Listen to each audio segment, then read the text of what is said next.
All right, it looks like we are live here for the holiday weekend edition of Personal Defense Network's monthly Q&A. I'm Rob Pincus, the executive director of PDN, and it is a holiday weekend. I'm actually back in New Jersey with family and friends, so I had a big meal over at my brother's house, and I'm staying at my mom's house, where I actually spent a lot of time growing up shooting out in the woods out behind the house. And that's why I'm not in the new PDN headquarters, the remote headquarters out at the remote studio out at the Western headquarters in Colorado, where I've done the last couple of live events. So we've gone old school back to the Google Hangouts, and I've got questions coming up from you guys over here in the chat window. If you have any questions, ask them in any of the comment threads or in the chat window there underneath of this video, and we'll try to get them answered during the show. Got a couple of things scheduled to talk about that I wanted to kind of share with everybody.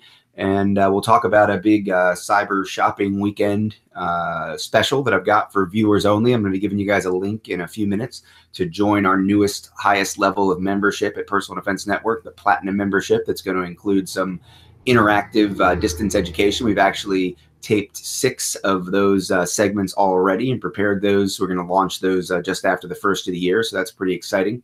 It's the first time that we've included specific interactive distance education at Personal Defense Network. I've done a few private classes and interactive things with our instructor groups over the years, but I haven't actually done any end user training that wasn't sort of you buy the package and then you take care of it, and I really don't know what you're doing and don't monitor any of it on a daily basis. It's all automated delivery of material, automated online testing, and things like that. The new Platinum membership is going to include part of the process where you'll get your lessons, you'll get your information, and you'll be given a time to practice or maybe to put some things together as far as like your staging area inside of your home with your medical equipment, communications equipment, lighting, as well as defensive tools, and then submit some videos and pictures for review. And then I'll be going through all that material, giving some feedback to the participants, again, exclusively available to Platinum members. And then we'll all get together for another live event like this, everybody who participated in the class. And we'll use some of those videos and those photos actually in that Q&A. So I'll be able to give people feedback. Everybody kind of learn from each other, just as if we were in a classroom session or even out on a range session when it comes to the videos that you guys will be doing from the drills that we give you to practice out on the live fire range. So that's kind of exciting. An evolution. Come a long way since 2005 when we started this project as a series of DVDs that were shipped to the home, and we really didn't have much interaction at all. There wasn't much from an online community. 2010, we went online with PDN. 2012, we started our premium membership, and we've been growing ever since then. Of course, if you go all the way back to the 90s when I started writing articles, there was even less interaction. Really, it was just the written word, and it's a lot harder to learn from just the written word. Our distance education programs now give you the written word and downloads, the diagrams, the graphics, and of course the video content. And now we're going to be doing interactive feedback as well. So stand by in a few minutes. We'll put that link up in the comments in the chat window. And if you click on that link, you'll get an exclusive opportunity to jump in on something that I wasn't going to share with anybody until Cyber Monday. But looking around the internet, it looks like everybody's putting their sales out right now. You don't have to go stand in lines or get involved in shopping riots.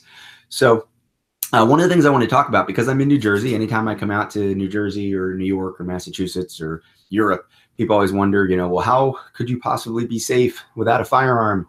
Well, I've got a firearm, so we got that covered. That is a firearm staged here in the home for defense. We've got some quick access set up to that. You can see it's set up in a holster, loaded, ready to go. So we're not completely without firearms just because we're in New Jersey. But I did not fly out with a firearm. And of course, even if I had flown out with one, it would have been in checked baggage. It wouldn't have been on the plane. So a lot of people ask about travel, personal defense, safety, things like that when you're traveling. Obviously, if you're traveling on a commercial flight, even inside the U.S., forget about international travel, you're not going to be armed with a firearm for a certain period. Talk about how it's important to remember that being armed isn't a physical condition, certainly not limited to being armed with a firearm. Being armed is more of a mental kind of mindset when I wrote the book that I co-authored with Mark Walters, Lessons from Unarmed America. Of course, the focus was on people who didn't have guns and some situations where a gun might have made a difference. But there were several situations we covered inside of that book that had absolutely nothing to do with firearms, or where a firearm would not have made any difference whatsoever. In fact, there were a couple of high-profile cases that we received some criticism for pointing out that a gun would not have done the person involved as the victim in those cases any good whatsoever, but how other steps or other tools might actually have made a huge difference in terms of their safety or the safety of the people that they cared about. And unfortunately, that the political aspects of whether or not someone had a gun sometimes take over the conversation. If we're really interested in personal defense and safety, you need to remember that obviously there are times when you cannot legally carry a gun, like on a plane, but there are other things that you can have. If you follow my work, if you follow Personal Defense Network in general, you have seen this before. Not just the patch, the PDN patch, but you've seen this ankle rig. This is absolutely one of the most useful pieces of gear that I've added to my collection or arsenal or equipment list in a long time. It's something that I carry almost 2 years now. Coming up, it'll be 2 years in February, virtually every day. I don't wear shorts very often. If I do, I'm like, on a boat or on a beach or in a pool or something like that. But 99% of the time, I'm sure 350 plus days out of the 2 years almost that I've been carrying this each year, I have had the SF Responder. This is the Gen 2, the evolved version. The first version served me great for a little over a year, and then I switched to this one in the spring. And this is where I carry my emergency medical equipment. Certainly, you could carry an emergency defensive tool in here as well. I don't think ankle carry is the best place for that, but there certainly have been times when I've carried maybe an impact device, something like that, or a small knife, things like that. You can carry a small flashlight in here as well. But the medical equipment was on my ankle when I was flying, as it has been for the last couple of years. Chest seals, hemostatic agent impregnated gauze, compression bandage, pressure bandage there, and a soft T tourniquet, which is my preferred tourniquet. That or the CAT obviously are the two most popular ones. I like this one, and it's a lot easier to carry, especially in this particular configuration.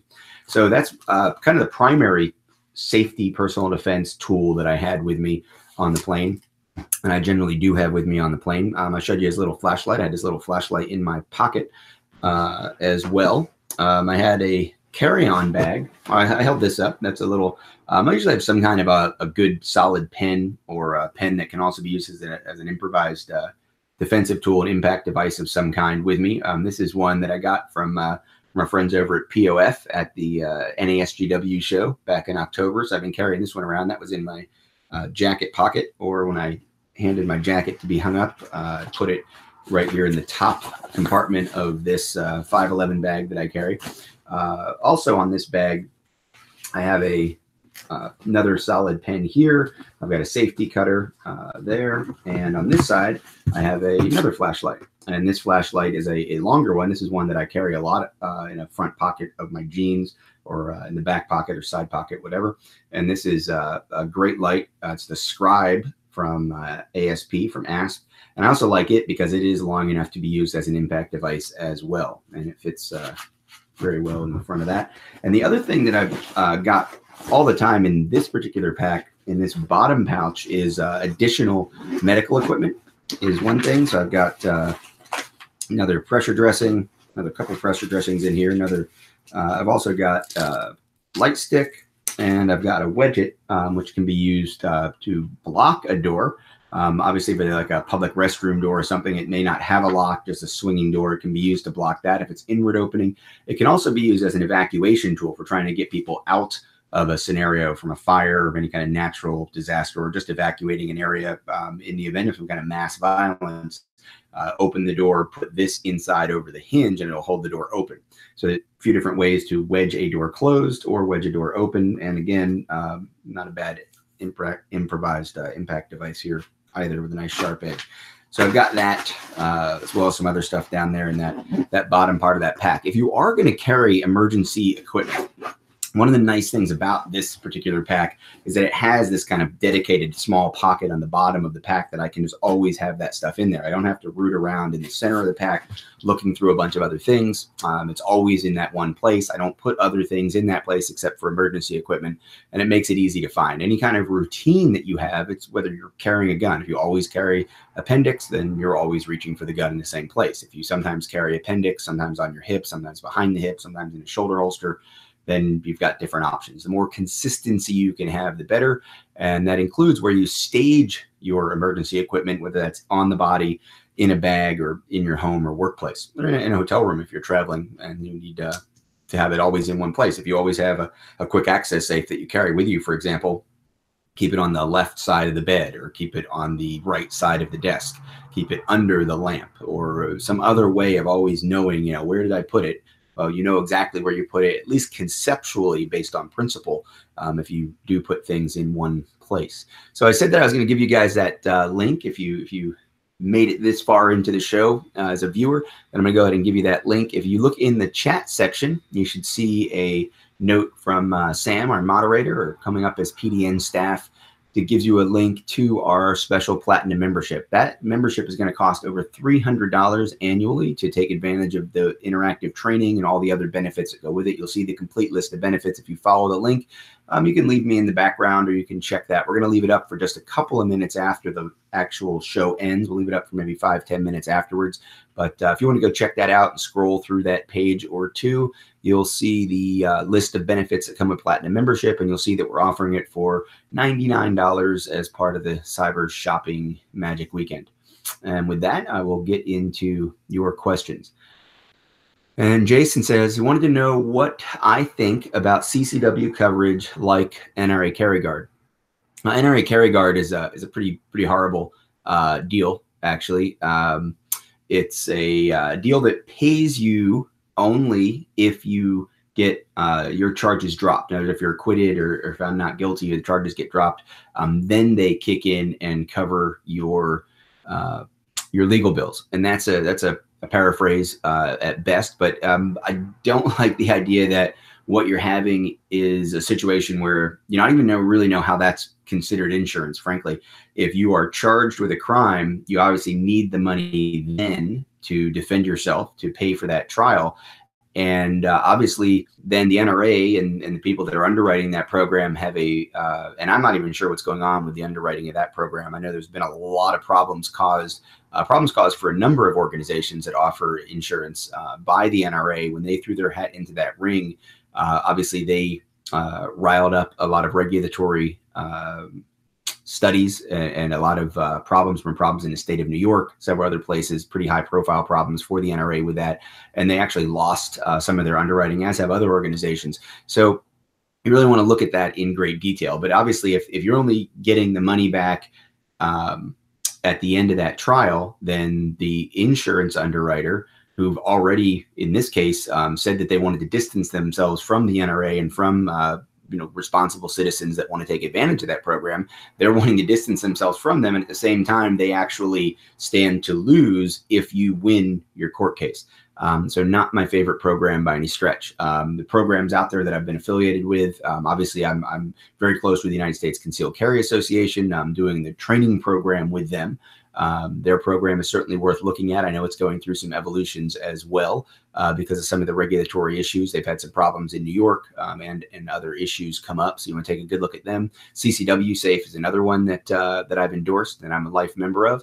And the Armed Citizens Legal Defense Network, which is not an insurance program per se, but is a program that is set up to help educate you. I think one of the best things that Armed Citizens Legal Defense Network does is try to educate you ahead of time so that you don't make a lot of mistakes and you don't get yourself in a whole bunch of trouble while you're carrying a gun.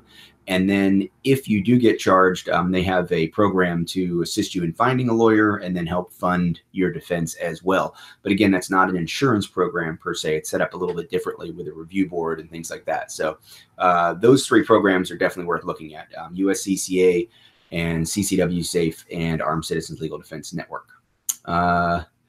Daniel asks, I bought a Cool Fire trainer. What drills do I suggest for that system? When it comes to The cool fire, I won't talk specifically about cool fire specifically, but I'll talk about kind of all the dry fire, laser assisted, video home systems that you can train with. What I think it's really important to remember is sort of what you can train well and what you can't train well when it comes to non-live fire. There are things that you need live fire for, right? Obviously, if you can't learn to manage recoil unless you've got recoil. And while some systems give you some level of recoil impulse, even with airsoft and things like that, it's not one-to-one. It's not the same. Psychologically, it's not the same. So I'm pretty critical of programs that try to teach people how to shoot when you're not actually shooting. I think you need to learn how to shoot. You need to learn how to manage recoil, all that stuff on a live fire range. Things like reloading. Emergency reloading, critical incident reloading, that happens at the stimulus of slide lock, right? If your gun's working properly, your magazine's working properly, you're managing recoil properly, you're going to feel the impulse of slide lock, and that's going to initiate your reload. So if you're not getting slide lock, practicing reloads doesn't make a lot of sense. Slide forward reloads, you see people, fire a shot, drop a mag, throw a mag in, fire a shot, drop a mag, throw a mag in. Doesn't make any sense to me. If you're practicing to reload really fast for YouTube videos, that's probably awesome, but not a great training model. So what can we do with things like the Cool Fire Trainer and some of the other laser assisted, video assisted training models that are not live fire? Well, one of the most important things that you can learn there is your kinesthetic alignment, your presentation from the holster or presentation from the ready into a fully extended kinesthetically aligned shooting position to the first shot. Because you don't have to worry about recoil management on your first shot, those types of systems are great for making sure that you are getting the gun from the holster into your line of sight, fully extended, and you're maintaining your alignment throughout a smooth trigger press, whether you're using your sights or not, whether it's intuitive sighted fire or it's just unsighted, purely kinesthetically aligned shooting. That's one of the best things that you can do with those kinds of systems. It allows you to train unorthodox shooting positions, lying on the ground, if you get knocked down, sitting in a chair, maybe you set up some targets in your garage, or if you have a controlled space where you can train around a vehicle that's parked somewhere on your property, or maybe the property you work at, something like that. That's a great way to train what can be higher risk training. We always say, you're balancing risk and benefit whenever you train. Well, the benefit of training in unorthodox positions, such as seated like I am right now, or seated in a car, lying on your back, one-handed or weak-handed presentation from the holster while you're in a non-standing, non-traditional position, even just for training under concealment, especially now, it's turned cold, right? Yesterday was the coldest Thanksgiving in over 100 years here in the South Jersey, Philadelphia area. And there were people bundled up. Maybe it was the first time they were really bundled up for the year. Wearing a tucked in shirt, maybe you have a sports coat on and you got your overcoat on and you got gloves on. In that condition, drawing your gun from concealment may be very, very different than what you normally do when you're at the range, or what you've practiced, or what you've done in a basic level training class. So again, getting into any of these training systems that allow you to get data, see your shot, things like that, while you're in a concealed condition in a safe environment without increasing the risk that's involved in doing that live fire out on the range, or maybe your range doesn't allow presentation from concealment. Here's where something like the Cool Fire, the SIRT pistols, laser ammo, laser shot, all of these programs, all these systems out there are. That's the point, right? Is make sure that what you're training is something that actually is a viable training effort in a non-live fire environment. If you're trying to look at split times, if you're not getting the recoil impulse, you're really not looking at your actual split times, and split times probably isn't all that important anyway. So you want to make sure that what you're training is contextually relevant to defensive training. If you integrate some of the video systems, now you can do decision making, right? Shoot, no shoot. You can integrate your verbal commands. You can transition from a less lethal or non-lethal. Maybe you carry pepper spray. Maybe you've got a baton. You think about hands-on training, things like that. These are the kinds of things you can integrate in much easier with non-live fire training than you can with live fire training. So let's see. Robert says, what do I think about pistol caliber AR style rifles? I think that the idea of let's talk about what the advantage of a long gun is. One of the first things I'll ask in any of the classes I do for rifle or carbine classes, I'll ask people, what's the biggest advantage of the long gun over the handgun? And that could be a shotgun, it could be a rifle, it could be a pistol caliber carbine, it could be even a pistol that's set up with a brace that allows you with 4 points of contact. So an AR pistol with a brace that allows you to put that brace against your body, to put your head down on top of that brace or on the recoil assembly that's on the actual tube in there, to put your hand on the controls on the pistol grip, and then have another hand out front somewhere. That's the main advantage, is those 4 points of contact. So whether we're talking about a braced pistol, a rifle, a shotgun, carbine, whatever, the idea that you can manage the firearm and align the firearm with those 4 points of contact is your biggest advantage. So if we process that as the biggest advantage of the rifle or the long gun, then the question of whether or not a pistol caliber rifle makes any sense becomes a lot easier to answer. Because if you think the biggest advantage of a rifle over a handgun is like power, then you're coming at it from the wrong perspective, and you're going to think pistol caliber carbines probably don't make a lot of sense, or that they're even somehow negative or a bad idea, or you'll dismiss them. The advantage of being able to control the alignment and control the recoil that comes with those 4 points of contact is still there with the pistol caliber carbine. So I find it humorous that a lot of people, spend a lot of time out in the public space in incredibly uncontrolled environments, right? With all the possible variables that are there. We know we can narrow things down in terms of plausibility, what's likely to happen. But when you're carrying a gun out in public space, you could be confronted with a whole bunch of things, some really long range shots and some very high level precision necessity to use a firearm in crowds and such. But we're carrying around, 2, 3, 4 inch barreled, maybe a 5-inch barreled 9mm defensive handgun, and feeling just fine about it, right? Feeling like we're protected and we're ready to go and prepared and all that. And yet inside of our home, when people bring up pistol caliber carbine, some people dismiss the idea as foolish. Why would you want a 9mm? Why would you want a 40 caliber? Why would you want a 45 when you could have the incredibly powerful 5.56? Wait, that's not incredibly powerful. It's like a mid-powered rifle cartridge at best. So the idea that people dismiss pistol caliber carbines just boggles my mind in a day where 99% of the people that I know teaching advocate for carrying a 9mm, and certainly wouldn't scoff at a 3 or 4 inch barrel 9mm as a defensive tool. So here you are with a 16-inch barrel, if it's a true rifle, true carbine, or you've got a braced pistol in an AR or other rifle style configuration that gives you 4 points of contact, gives you probably a high capacity with an extended magazine, gives you all the controllability, hardly any felt recoil relative to a rifle or even a 9mm pistol when you have a pistol caliber AR style firearm. So I think they're great tools. I think they're very viable for home defense. Again, you're in a controlled environment. You've got all the advantages of the long gun in terms of recoil control and alignment. You can put your white light on there, you put your laser, put your red dot, put all that stuff on there. You have your extended magazine. You're not worried about concealment. You're not worried about carrying it around. So I think they're great tools. Do I think they're better tools than a rifle caliber 5.56, 7.62 by 39? Probably not. If you are unable to control the recoil, if you're recoil averse, if you have family members that might be using that defensive firearm that are not going to practice, that are not able to manage the recoil as well as you, does it make sense to put a 9mm carbine in that quick access safe or in that clandestine storage area, your tactical walls mirror? Well, if 3 out of the 4 people that might be using it are going to use the 9mm AR much, much, much better than they are a 5.56, well, there's your answer, right? If you're worried about the concussion, the hearing damage, the confined space issues, all of that, there's your answer. Vehicle gun, same kind of thing. There's your answer. So I don't think they're horrible ideas at all. And in fact, for some people, they're a better idea than a 5.56 or a 7.62 by 39 that someone's not going to use as well, not going to be as comfortable with, not going to practice as often with.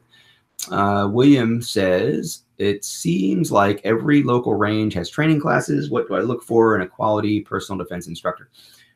Good. Hopefully every range does. I'm actually doing a series with the National Shooting Sports Foundation, a series of articles that started earlier this year and a series of videos that are going to start being released. I think if not just after the first of the year, you'll start seeing, if you're an NSSF member, you'll start seeing some educational material I'm putting out with the range services division that is aimed at making sure that the ranges are taking maximum advantage of the business side of training, making sure that they're integrating training into their membership programs, integrating those training classes into their retail side, making sure that their staff, the instructor staff that they develop internally, is providing quality personal defense instruction, as William asks about, and understanding the best ways that those ranges can interact with traveling instructors like me and a lot of the guys on our staff, a lot of the people that are PDN contributors who travel around the country or around the world teaching at various different locations, helping ranges understand how to sort of do that as well as they possibly can for their businesses and for the edification of their customers.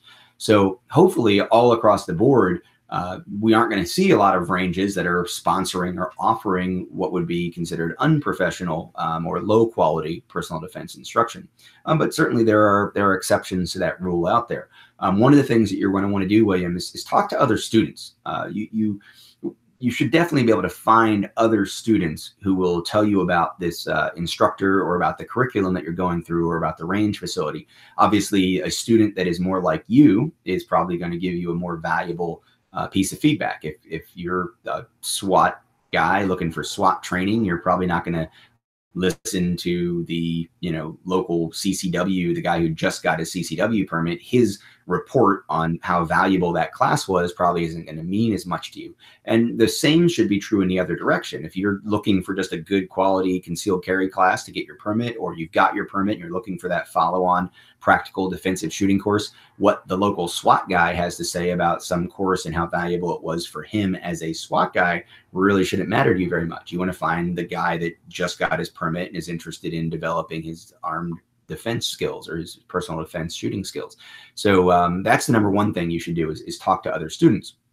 Now, there's a concern maybe that, okay, well, I am asking someone who's only been to one class what they thought of the class. If you've never been to a class, or if you only went to one class, that's still your peer, and there's probably some value there. But as far as third-party endorsements, one of the things you want to look for is who is the person affiliated with. Is he affiliated with the NRA, where there's kind of everybody that shows up gets a certification to go out and teach that basic pistol class? Are they certified by the state to teach CCW permit classes like Texas, where there's a very regimented, strict process for how to get your permit and who can teach that class? Or is it a more open state where the local sheriff gets to decide who gets to teach and who doesn't? Who else are they endorsed by? Whose instructor development classes they've been through? They've been through courses offered by IC Training Company. Have they been through courses offered by Tom Givens? Have they been through courses offered at some of the main facilities around the country that do instructor development classes? Gunsight obviously has been doing them forever. The SIG Academy, I think, does some instructor development. There's other places out there that do instructor development, professional development classes. So you want to see kind of where this person has gotten their training, where they've gotten their information. Maybe they've developed their own curriculum. Maybe they have their own curriculum that's set up. You want to understand what that's based on. So you should be able to figure that out. One of the things I caution people about is sort of overpaying without a lot of information. If you have a guy who's charging $100 a day or less, he may not have articles published, in national magazines. He may not have articles published at places like Personal Defense Network or Personal Defense World or some of the other online places that recruit contributors and publish information. They may not have written books. They may not have produced DVDs. Or they may not have been guests on some of the TV shows on Outdoor Channel or Sportsman's Channel. That makes sense. If they're charging $50 a day for a class or a 4-hour class for $50, then that's not the level they're at. But if you're talking about somebody who's charging $150, $200, $250, $300 for a day of training, you should be able to see what they're all about. You should be able to read articles they've written. You should be able to see videos that they've produced. They should have been guests on other people's podcasts, or they should have been published by outside third parties. At the $250, $300 level, that should be somebody who's writing books and producing DVDs and developing curriculum with a pretty good track record as a teacher. Not, hey, I was a SWAT guy or I deployed 52 times or any of that, but actually an established track record as a teacher and as an educator in the area that you're interested in. If you're not finding that, then you certainly shouldn't be thinking about spending $200 or more a day on training with that person. It doesn't make any sense to me. I don't know why they wouldn't be published or associated with some of the other bigger entities if they're charging that much money. If the information's worth that much, they should have some information out there for you to read in the article form, the book form, videos, things like that. So that's a long answer there, but I think it's really obviously something very close to me as someone who does instructor development. You know, we just developed this curriculum with the USCCA, which we've launched this year. We've had over 150 people go through the instructor development process since we started with them. And I think we've got something like 50 level 1 instructors, maybe 75, approaching now 75 after the last class, level 1 instructors, and only a handful, less than a couple dozen level 2 certified instructors in that program, because we have a very high standard for who gets certified to teach those programs. If you look into a program and you find out that, 95% of the people that attend the instructor development course get the certification to teach that program, it's probably a very fundamental basic program, or maybe it's, a read from this list, read the PowerPoint to the students kind of class. If it's a class that should be $100 or $200 a day type class, then it's probably a lot more involved and has a higher level of criteria to get someone certified. So just be picky. There's plenty of people out there. There's a lot of shingles out there. There's a lot of websites out there. There's a lot of training being offered, as you said. Be picky. Ask the questions, talk to the students that have trained with the person, and read the information that the person's putting out. See if it makes sense to you in the first place. James says, what do you think is the first thing that should be covered when learning at a defensive pistol class? Let me just kind of talk all around that, James, because I could be, somewhat flippant and say safety, because safety has to be talked about at every live fire class you're going to talk about. When it comes to actual defensive pistol use, right? Let's skip past all the fluff and the liability and sort of the accoutrement. When we're talking about teaching people how to use a defensive handgun, the first thing I'm going to look at is the fit of that gun into a person's hand. I want to see the person hold the gun. I want to see them manipulate the gun, like load the gun, chamber around. I want to see them get the gun to and from a holster. I want to see them stand in the ready position. I want to see them drive the gun out to their fully extended shooting position. And I want to see how the gun fits in their hand and how they move with the gun. That's the most important thing to me. So some of that I don't even really talk about except to correct problems that I see. So what I'll do is, literally just have everybody stand up online. Sometimes with brand new shooters, people who've never shot before, I'll have them approach a table with a gun on it in front of them that I obviously believe is going to fit their hand, or I wouldn't set them up for failure. And I'll have them pick the gun up and just sort of start watching then. So as an instructor, as an educator, I'm looking for that gun to integrate well with the person, for the person to integrate well with that gun. If that's not happening, then we can mechanically, we can shift people's hands around and make it artificial and kind of do all that crazy stuff. But I'd much rather just say, okay, let's try a different gun, or make the gross adjustment that somebody might have to make to the way they hold the gun. If one of the things I'll look for is the knuckle, the thumb of the strong hand needs to be completely on the weak side of the gun. If it's kind of behind the gun a little bit or underneath the beaver tail, it's not going to work. So let's find a gun that allows somebody to have free range of motion of this thumb on the weak side of the gun. And if we can find that, whether it's a wider gun or a slimmer gun, doesn't matter. We can find that that first key part of the fit. Then we start looking at the rest of the hand, the support hand, how that works, and the position, the ready position, how that works, getting the gun into the extended shooting position. And we look at the lower body, the athleticism. So the physical interaction between the person and the gun and that person's athleticism just in general with the gun, that's the first thing that I think becomes really important. And if you start talking about trigger control or sight alignment or any of that other kind of stuff, like you're missing out on really what the most solid foundation can be in terms of an intuitive interaction with that is an emergency, a fluid, athletic interaction with the gun. So that's the first thing we should be doing. Which range do I prefer to train at, indoor or outdoor? Dennis asks. Outdoor, 99.9% of the time. Obviously if it's pouring rain or something like that, or if I want to do something in low light, there are some advantages to the indoor range, but overwhelmingly an outdoor range gives you a lot more flexibility. Weather is the big asterisk, but other than that, the trap is a big dirt berm, right? I mean, a traditional outdoor range, and especially if I have good side berms, I can shoot into the berm. I can have a round go down into the ground if there's a negligent discharge, and I'm not really worried about, any significant danger to anybody. If I shoot down into the concrete, if someone looses the round down into the concrete or into the sidewall, the cinder block of a range, up into the metal to the, bolts are exposed. Rounds can kind of go anywhere when they go up. On the inside range, outdoor range, up is the only one of those directions that I really worry about. I'm not worried about down, not so worried about side. Anywhere into the berm obviously is good. I don't have to worry about a specific angle of the trap. I can shoot sideways into the berm like that, into the backstop.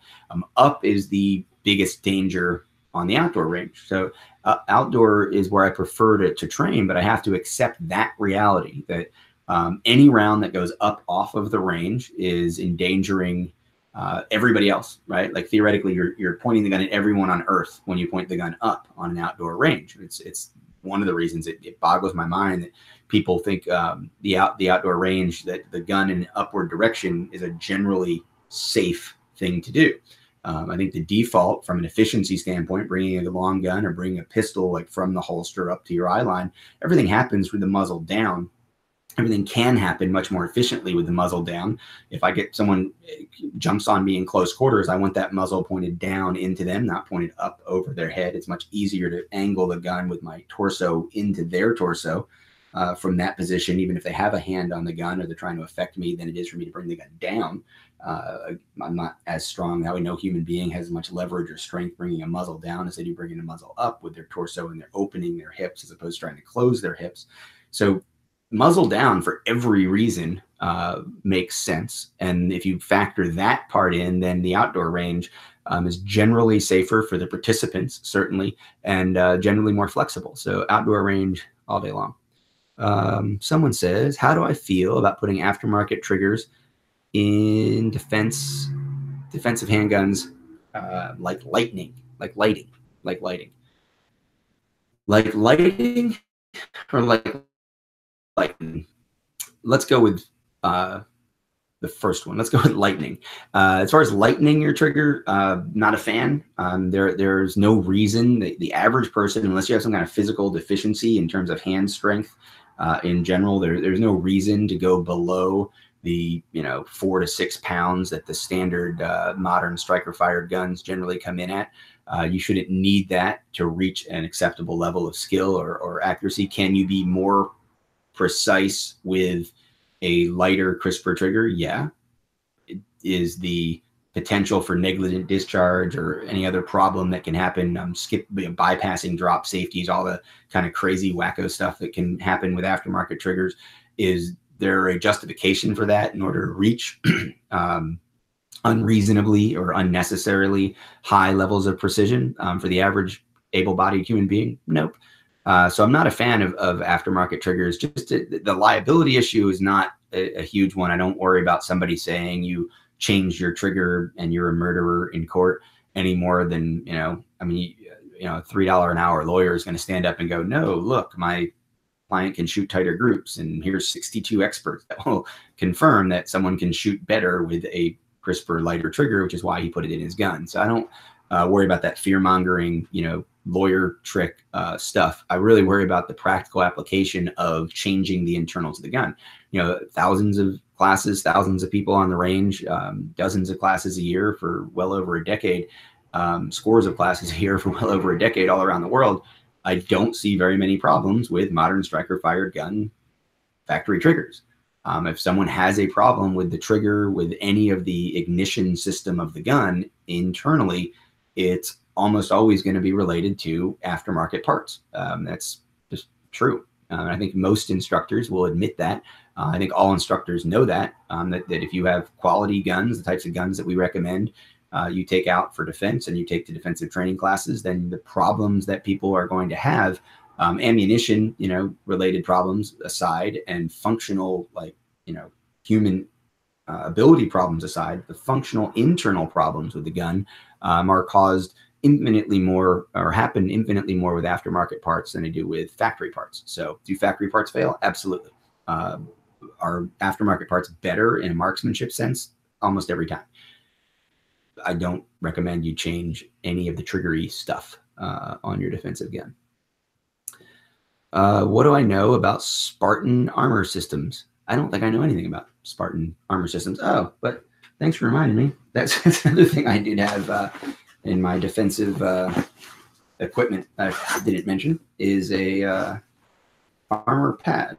So I do have a soft body armor panel here from Premier Armor in the bag. So I know a little something about Premier body armor. We've done some tests. You should be able to see those videos at personaldefensenetwork.com. Some of the tests we've done with Premier body armor, but that was in my carry-on bag as well. Another defensive tool that doesn't require any special licensing or anything else. Just send it through the X-ray machine, pick it up on the other side, and have it ready to go.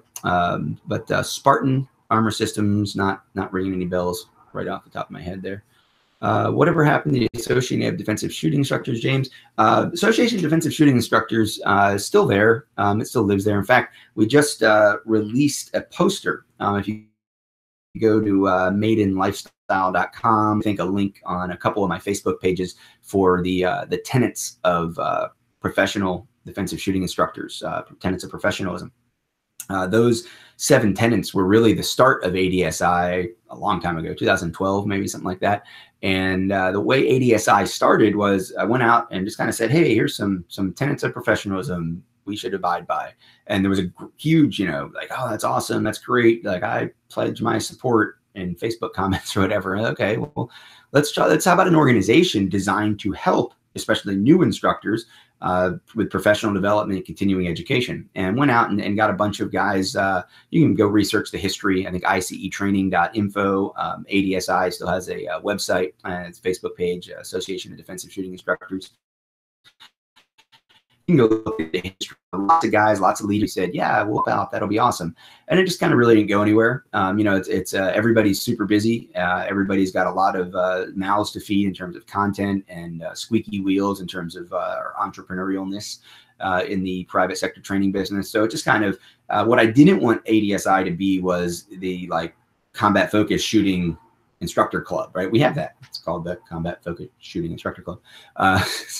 We've got the CFS instructors. We've got, now we've got the DSF instructors under USCCA, and we put out a lot of continuing education and professional development there. What I really was looking for from ADSI was a more multifaceted look at instructor development and defensive shooting instructor development. And there's a lot of things like those 7 tenets that are universal. It doesn't matter if you're teaching isosceles or weaver or, double taps or 3 to 5 shots per string of fire, or, 1 shot and think about it, and then 1 more shot and think about it some more. Whichever flavor of that you're teaching doesn't matter to the tenets of professionalism. So I wanted to find more things like that, more common ground in the industry. And it didn't really go very far, very fast. So it just still sits there.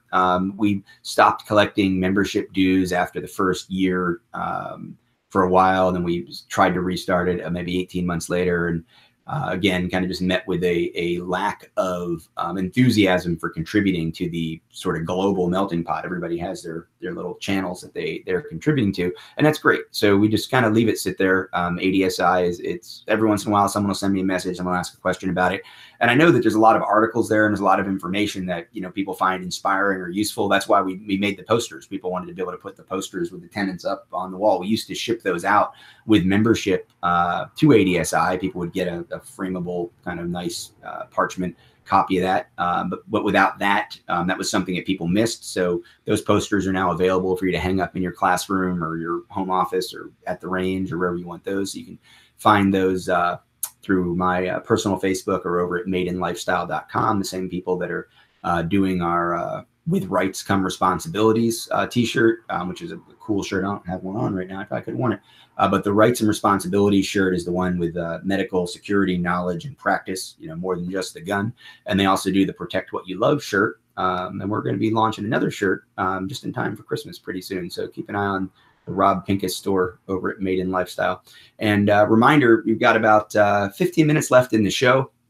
which means you got about 25 minutes left to click on that link, the viewers only link, for the special opportunity to get in on the platinum membership at Personal Defense Network. That includes a whole bunch of benefits and free training packages and downloads and all kinds of cool stuff. But the real advantage of the platinum membership is the exclusive opportunity to get in on interactive distance education with me. We'll be doing that just about monthly, starting up in February, I think, is our first live class, which means the emails will start going out, inviting people to participate in January. So we're excited about that. And you can join for just $99. That's going to be it's going to be over $300 retail, the platinum membership, but for just $99 now. And if you happen to watch this over the weekend, and that link is not down there in the chat because it's going away, Monday, Cyber Monday, I'll be putting that link out in a few places. So keep an eye on my social media Monday as well. You'll be able to find that same link. But if you're watching now, go ahead and cut and paste that in your browser, and you can check it out after the show, or maybe you can be looking at it right now. Let's see what we got here. Tiffany says, how do I find a group locally around me that can teach me how to train properly with a weapon and physical training for combat? Well, covered this a little bit earlier, Tiffany, in the show when someone asked about how to vet a local instructor. I think all those questions still stand, right? Like all those same answers are still there. You want to make sure that you're vetting those local opportunities to train or local groups that you might want to train with, right? Talk to people like you, people in a similar experience, similar goals, similar physical condition maybe, and make sure that they have gotten value out of the program or the group that you're looking to join. The other thing you can do is get it over to the maybe in the comments here, post where you are. If you see a video that's covering a certain type of training or a contributor at Personal Defense Network that you think is offering the type of training that you're interested in, reach out to them, or maybe post something in the discussion comments underneath with your hometown or whatever the area that you're looking to train in. Get some recommendations from other people who find that information valuable, or from the person providing that information.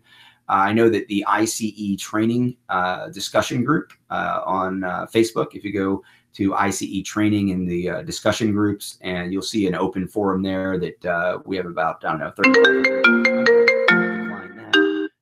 We have about 3,500 members there, most of whom are alumni of in-person classes or other instructors that teach things for ICE training or with ICE training companies. So that's a great place for people to post like, hey, I'm in Tulsa, Oklahoma, and I'm looking for grappling training, and boom, somebody shows up with a good recommendation. But that would be the best thing you can do, really, is make sure you're doing a lot of good research, talking to other people who have trained with the person or group, and then reaching out to people you trust, even if it's someone who's not in your local area, to help you do that research to find the people that can help you out. Chip says, lights and lasers for defensive handguns. How do I feel about auto-on holster setup? I use for my, I call it AEDC, my almost everyday carry setup is a Viridian reactor equipped Springfield XDS 4-inch model set up with a crossbreed holster that has the instant on. I really like the instant on for lasers. I think if you given the choice between a laser and a light, a laser is infinitely more valuable on a defensive handgun. Especially when you think about the circumstances of personal defense, concealed carry.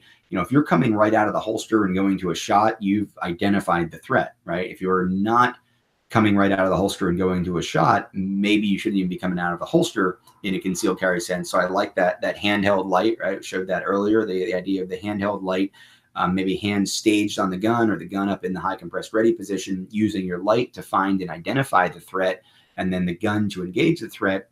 The white light on the gun becomes redundant then, right? It becomes a secondary light or a backup light, not your primary tool for finding and identifying a threat. The laser, on the other hand, isn't a redundant tool. The laser isn't redundant in terms of some other tool you're carrying. It's a tertiary aiming device. So it becomes something that allows you to aim the gun under circumstances that you can't normally aim the gun well. So if you think about it, you can use your kinesthetic alignment to aim the gun when you can put the gun out in front of your line of sight, right? If my gun's there, it's in my line of sight. Well, now it's aligned. If I need to close an eye and focus on that front sight, use my sight alignment and sight picture, I need a certain lighting arrangement to do that, right? And night sights really don't help in the circumstances where you don't have enough light on the sights and enough light on the target. That light could be provided ambiently, or that light could be from your handheld light. It could be from your weapon mounted light. That ambient light, or the light that provides the contrast on the target, is what allows you to get your sight picture once you've aligned your sights. In some cases, you need some contrast from the background just to be able to align the sights. If you have night sights, you can align them, but you still can't get sight picture unless the target's giving you that lighting contrast. So the laser, in situations where you can't use your sights or where you can't get to an extended shooting position, allows you to have some way of guessing or knowing much more accurately really where that bullet's going to go, because you see the laser dot when the gun's not in your line of sight and when you can't use your sights. So even if you are able to get in this position, but I can't use my sights, I can drop the gun down, look for that laser dot, and now I know much better where that gun's going to be aligned on the target, even when I can't use my sights. So for higher level precision, when you can't just use your kinesthetic alignment, or in situations where you can't get the gun to full extension into your line of sight, maybe injured, something like that, the laser gives you a tertiary way to aim, and the only way to aim in some of those circumstances. So I'm a big fan of lasers on defensive guns. Lights, not as much, but they don't hurt. The light laser combo is a great idea for a full-size gun, a duty-size gun, a home defense gun, or a long gun, certainly. And the X5L third generation from Viridian is the one that I have on most of my long guns. And again, the reactor is the one that I carry on the small single stack. This is going to be our last question. How often should I change magazines in the defensive handgun? Is it okay to leave them loaded for extended periods of time? You know, this is kind of one of those, it probably isn't going to hurt anything. There's some magazines in this house that have been loaded for a long time and not cycled, and I would not worry at all about picking one of them up and putting them into a gun, or the guns that they're in working reliably. You know, you have some kind of like leftover in World War II 1911 magazine that you're worried about, you know, crappy spring steel or corrosion or whatever, then yeah, you may have an issue. But if you have, you know, a modern gun, a contemporary gun with contemporary factory magazines, and it's been loaded for a couple years, you probably don't have anything to worry about. So the real thing is, should you have a gun with magazines that are loaded that you aren't practicing with, your carry magazines, and that you aren't firing every once in a while carry ammunition? Because if you are practicing with the gun, if you're practicing with your carry magazines, and if you're practicing with your carry ammunition at least once a year, then you're going to naturally cycle through that ammunition. You're going to naturally have that magazine, the tension taken off that magazine spring and then reloaded. So it really shouldn't be a factor, but I wouldn't worry too much about it. You know, 2, 3, 4 years, you got 20 magazines in your bug out bag or whatever you've got. But as far as the 2 or 3 magazines that you're actually, you know, relying on for everyday carry, or the 2 or 3 magazines that you're staging with your home defense gun, your primary home defense gun, you should be cycling through that ammo once a year anyway, just to make sure it's still reliable in the gun as far as the bullet profile and all that. The ammunition itself, you know, can you have issues? Can you have corrosion? Can you have water damage? There are things that can happen, although modern factory high quality carry ammunition is pretty impervious to just laying around for a few years. You shouldn't have any issues. But it's always just good best practice to shoot that ammo once a year, go through a few magazines. Those would be your carry magazines. You make sure your magazines are still functioning, dropping free, locking the slide open. The followers are still getting up there and locking the gun open when they're empty, things like that. So it's just a best practice there. But if you know, are worried about the magazine that's in the quick access safe at the vacation home and it's been there for a couple of years because you haven't had time for a vacation, if you get up there and have the bad luck of finally getting a vacation and having a home invasion, you'll probably be okay. So again, we're going to end here in just a minute. I appreciate you guys who did tune in on the holiday weekend. And a lot of people said, oh, I'm going to be with my family. We normally do these in the evening, and we decided to try one in the middle of the day. I know that a lot of people have told me that the last thing they're going to do is venture out into the public space on the Black Friday shopping craziness, riots ensuing at every Walmart over kids' toys and flat screen TVs or whatever's happening out there. So I'm also staying in today. Got a big day planned tomorrow, running around, got a bunch of meetings, hanging out with some friends. I'm going to be over there with Maj Touré in Philadelphia for a little while too. With Black Guns Matter. He's the founder and leader over there. On Sunday, I'm going to be in Spotswood, New Jersey at Savage Cerakote. He's got a brand new gun shop set up, probably the newest gun shop in New Jersey. So Savvy, you can check that out online. We've got an event going. I know that Tony Simon's going to be there. A couple other people are going to be there. I think 221B Tactical. Tony Simon Simon Says Training. He does a 2A for everyone. Gun diversity shoots here in New Jersey. He's going to be there. Of course, Savage Cerakote. He'll have some of his very sexy painted Cerakoted guns there at the shop, as well as all his swag and all the great inventory he's got. It's a very cool shop. It's a very, very well done, very modern place. So we're going to do a little hangout. There'll be some cigar smoking going on and having a good time there. Sunday afternoon, 2 to 5 is the social at the Savage Cerakote firearm shop. And then I've got a couple days off. I think I'll also be doing some meetings. I'll be up in New York City early next week. And then I'll be teaching in North Jersey, doing a 2-day pistol class. Going to be doing that, I think, on the 30th and the 1st. And then I'll head back out west for a few days. And the last class of the year is an instructor development class. We talked about instructor development earlier. I'll be doing an instructor development week at Reno Guns and Range, the 10th to the 14th. If you've taken an intuitive defensive shooting course or a CFS course anytime in the last, 15, 20 years, you are eligible, if you'd like to become certified to teach that. That's a 5-day instructor program. We're going to have instructors from all over the country, our leadership from the DSF program, as well as the intuitive defensive shooting program, the CFS program.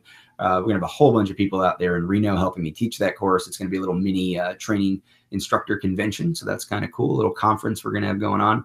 And that'll be the last class of the year. So I'm sure we'll do a live event sometime around Christmas. You'll get a notification in a week or two for our last PDN live Q&A of the year happening in December. I do appreciate you guys tuning in. I hope you are, in addition to enjoying this, you're enjoying some time with family and friends.